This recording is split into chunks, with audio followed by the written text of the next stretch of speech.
My name is Michael Tchao. I work for a small footwear apparel and equipment company called Nike. And what I wanted to do is talk to you a little bit about why a company like Nike is interested in digital collaboration and talk a little bit about some experiments we've been doing in that space. My group's charter is to, I like to start any presentation by saying I think I have the best job out there. My group's job is to look at ways that digital technologies will transform sport. And just as digital technologies are transforming every aspect of life, Nike pretty early on realized that that would happen and wanted to figure out an experiment in this space and really lead in this space. So with a big idea like digital and transformation of sport, there are always big questions. And the questions that we asked ourselves when we started looking at digital technologies were, first of all, could we turn information into inspiration? Because Nike at its best is a company that connects with individuals on a very emotional level. If you think about your relationship to sport, whether it be your favorite team, your favorite athlete, or just your favorite activity, that's a very, at its best, it's a very emotional connection. And Nike is an emotional brand, and so we wanted to find ways to make this connection between information that digital technology provides an emotional one. The second thing is, clearly we saw the trend of digital communities happening, and there were many who said digital communities will replace, this time spent in digital communities will replace time spent doing physical activity.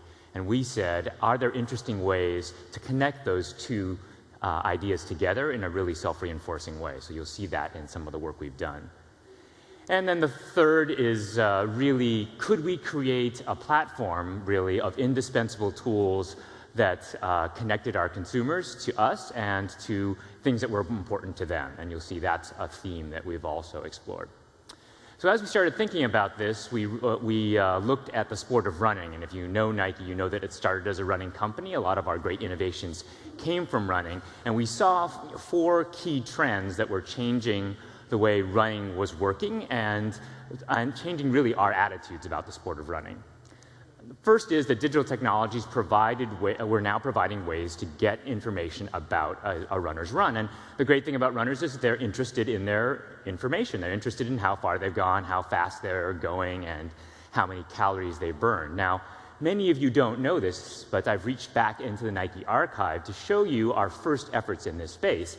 And I'm going to ask the audience to sort of think to themselves about why maybe this wasn't as successful as we had hoped. In 1987, we announced this product, which is the Nike Monitor. And it's basically a VHS video cassette-sized box that you would wear around your waist, connected to a heart rate strap around your chest, and headphones that you wear in your ears. And it uses sonar technology to look at the ground and tell you how far and how fast you're going and give you that information in your ear. So those of you in the fashion industry might see that perhaps this is not the most attractive thing to wear, and it was not the runaway success that we would have hoped. But really, you can see that it was the genesis of this idea around connecting sports performance and information and delivering it to the consumer in a great way. In 1999, we announced the first speed and distance watch, the SDM Triax, and it used an accelerometer on a pod that you wore on your shoe. And our then president, now CEO, Mark Parker, found this pod so large and unsightly, he called it the tumor. And again, for you marketing professionals out there, if your CEO calls your product a tumor, generally, it's not a good sign. So we continue to refine this technology into this product, the Triax Elite, which we announced in 2002.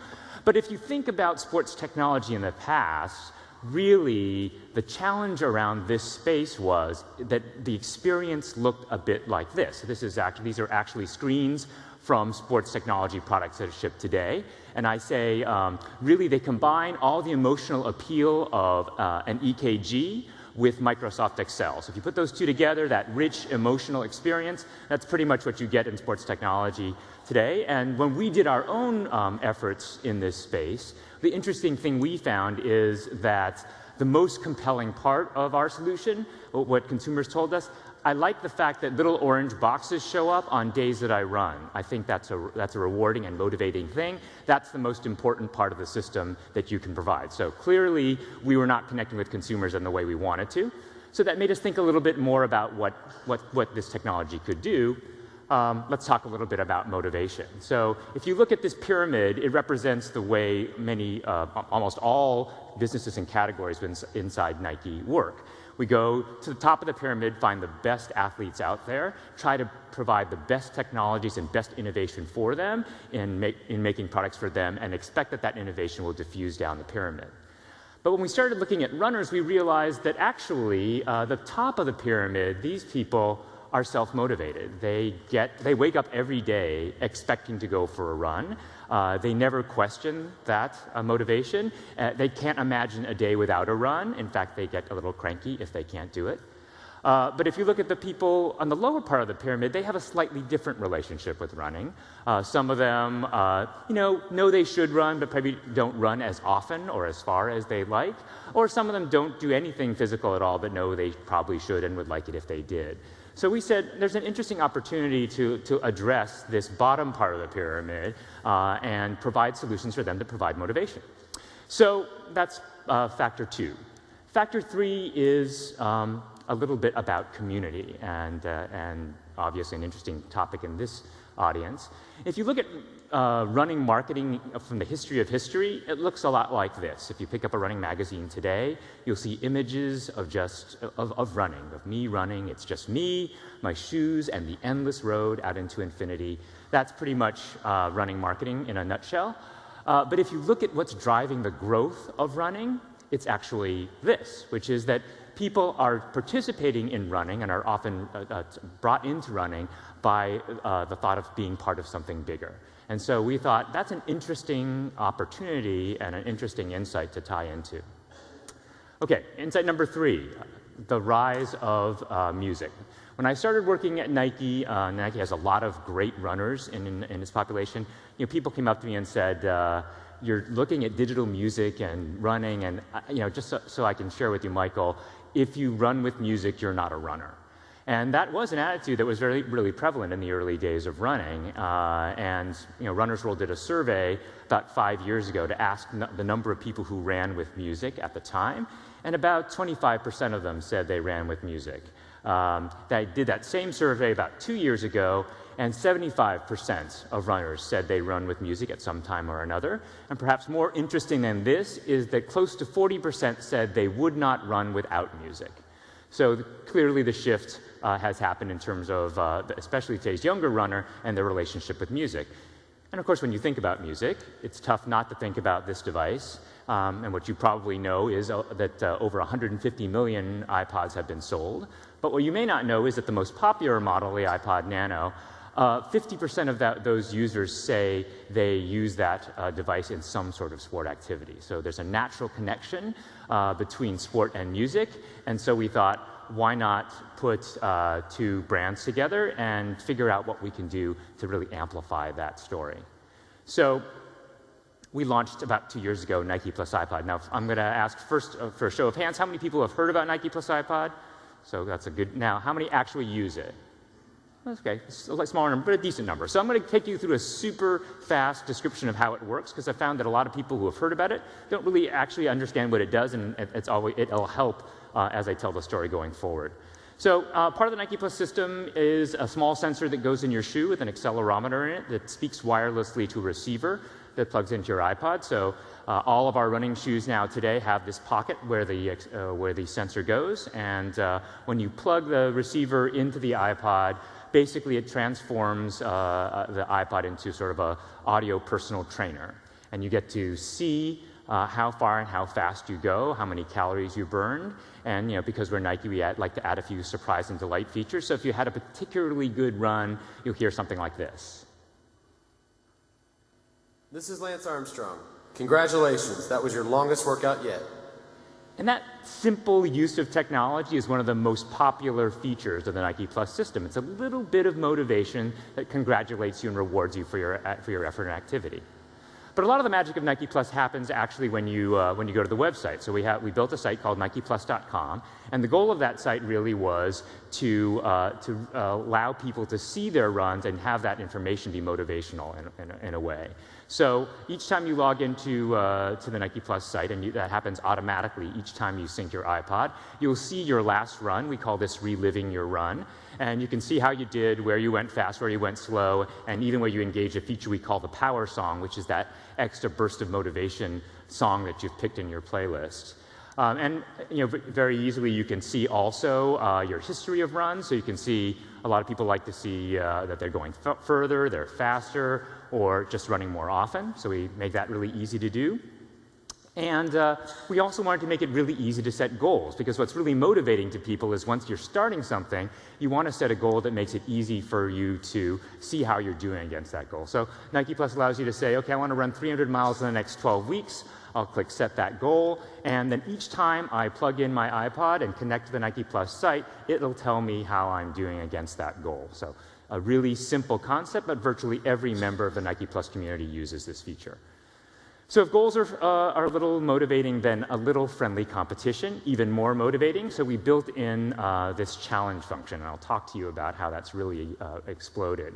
So what we let you do is say, invite your friends to a little competition and describe that competition. In this case, I'll say, who can get to 100 miles first, and the loser buys lunch. I'll describe that challenge, enter the email addresses of my friends, and now each time any one of us sync, connect to the Nike+ system, it'll say who's ahead, who's behind, and in this case, who's buying lunch. So a great and easy system to use. And built into the Nike+ system is this connection to community. And this is the Nike+ leaderboard. I took this picture yesterday. And what's interesting to note about the Nike+ community is how diverse it is.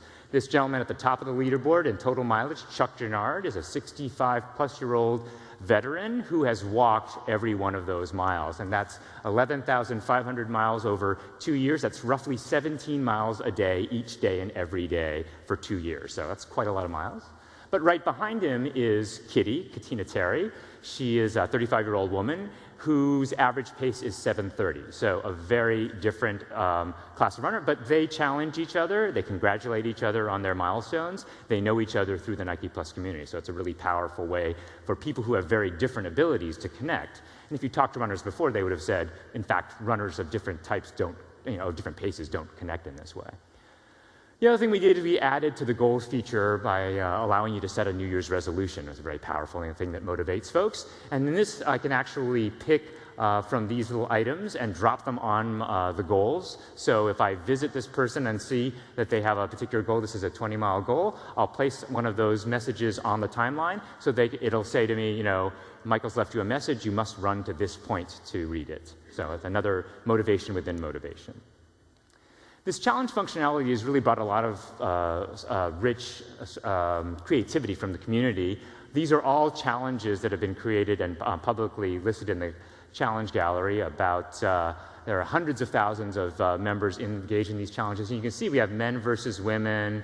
We have the 50-state throwdown, Japan versus EU versus USA, etc. So all of these are challenges created and published by our members. We have, I think, dog lovers versus cat lovers, Mac versus PC, all there. My favorite challenge, of course, that sort of speaks to the engagement of this system is the Nike Distance Challenge T-shirt challenge. And this is now has over 6,000 members that have all pledged now to run 500 miles. And they've designed a shirt. This challenge is to tell Nike that they should make a shirt that says 100-mile club, 500-mile club, and make it only available to people who have run 100 or 500 miles. So just to think about that for a second, these people actually use our system, they designed a product, and they're pledging to run 500 miles to tell us to make a product that they can buy. So it's an interesting connectivity with the brand, very different from the way we've used to talk about. And in challenges, this is how it looks when you are in a team challenge. We also have this trash talk feature where you can leave messages for other members of your team, cheer them on or jeer them on. We've added coaching capabilities to let you train for your next big milestone. And we've added this new feature recently called Nike+ Minis as a new way to motivate, where you design and clothe your avatar. And you can publish that avatar to Facebook or to a screensaver. And if you run, it says, hey, I'm feeling great. I went for a great run. If you didn't run, your avatar will jeer you and try to get you off your feet, play paddleball or video games until you get up and go for a run. So what we really created here is we've taken the world's most popular brand of running shoe, the world's most popular music player, and we've built the world's most popular digital running community. But the real interesting opportunity here is connecting the physical and digital together. And so what I'll do is talk to you a little bit about what we've done in the past and talk a little bit about what we just completed at the end of August. So the first thing we did is we said in order to tell people about Nike+, we need to get them to run and trial it. And we need to get them to pick their power song, which is their song that motivates them. So we made What Is Your Power Song t-shirts. And then we created a running event that's all about music, where we actually had bands every mile, and we had people with iPods and iPod hi-fis on bicycles who would ride around, ask you for your power song, find it on their iPod, and play it for you as they rode alongside you, so that you would get this connection between sport and music. But our most powerful event is really this event, which is the slide you saw earlier. It was, up until recently, the world's largest running event in the Americas region, 9 cities, 130,000 people one day. And 60% of the people that ran this event, it was their first running event ever. We also took natural rivalries as a way to drive people together. So in London, you know that North and South London have a sort of an unspoken or often spoken rivalry. So we decided let's put all the North Londoners in green t-shirts, all the South Londoners in orange t-shirts, and line them up with a starting line, and let's see who wins. Well, we can do that digitally as well. So in Chicago, we asked people to join a challenge team based on your side of Chicago and put them together and gave money to the charity that was supported by either side. But probably one of our best events is the Nike Women's Marathon. It's the most popular women's marathon out there. It's an event that's really engineered for the needs and desires of women. It starts with shopping and ends with... This is what women told us, you know, you listen to your consumers. And it starts with shopping and it ends with, instead of a race medal, a Tiffany necklace given to you by a San Francisco fireman in a tuxedo. So when you talk about engineering and experience, this is an engineered experience. But it's so popular, it sells out. 20,000 places sell out in, last year, 10 hours. So we said, how do we extend this into the digital space? So we actually offered people the opportunity to pay $40 to join a half marathon that you run in Nike+ on your own street in your own city. And we rewarded them by placing their names up on the website. We gave them a little bit of digital fame, and we gave them a t-shirt and we sent them a Tiffany's keychain. And that was tremendously successful. So we thought, well, where can we take this? Well, we've had this big idea sitting around Nike for almost 10 years. And we thought, now we finally have the technology and infrastructure to make this happen. And the big idea is a simple one. Most big ideas are. It basically comes down to this. What if we could get the whole world to run on one day? Wouldn't that be interesting? We thought, well, in order to do that, we need some focal point of sport that was happening where the world's attention was focused on sport. Now, what could that be? When would that happen? Well, how about the Olympics?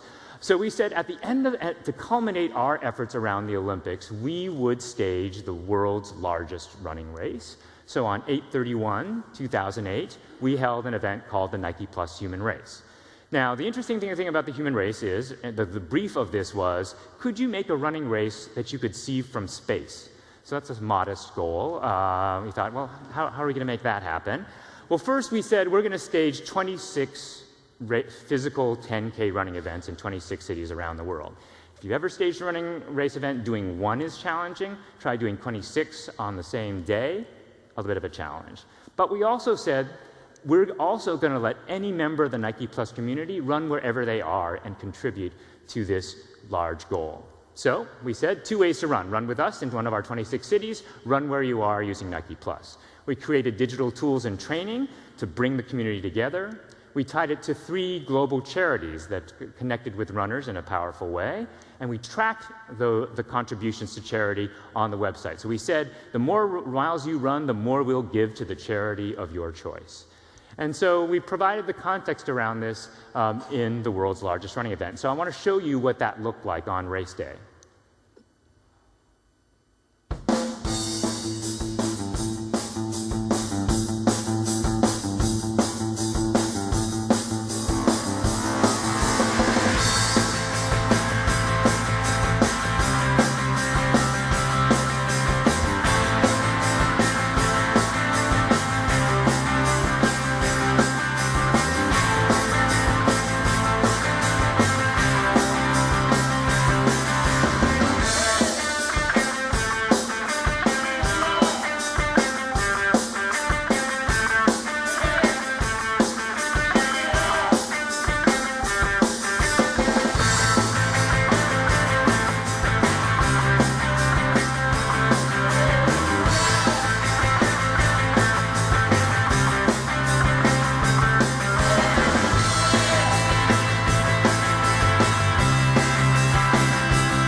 So that's the human race. I know I'm out of time, but I'd like to spend just a few seconds just to show you some images of race day, to show you what it was like, and to talk about that digital connection I spoke of. So every participant in every race city was put up as these races finished around the world. We put that information up on our website so you could compare yourself to others who are racing around the world, and connected runners around the world, whether they were running with us in our cities or running on their own together. And this was such a big idea. People staged their own human race events. In Tel Aviv, we had a retailer did one. And in Fresno, 6 people got together and published their YouTube video of their human race event.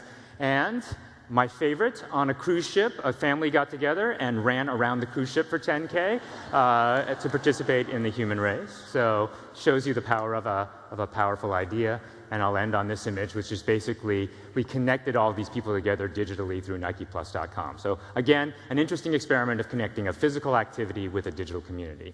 Thanks very much.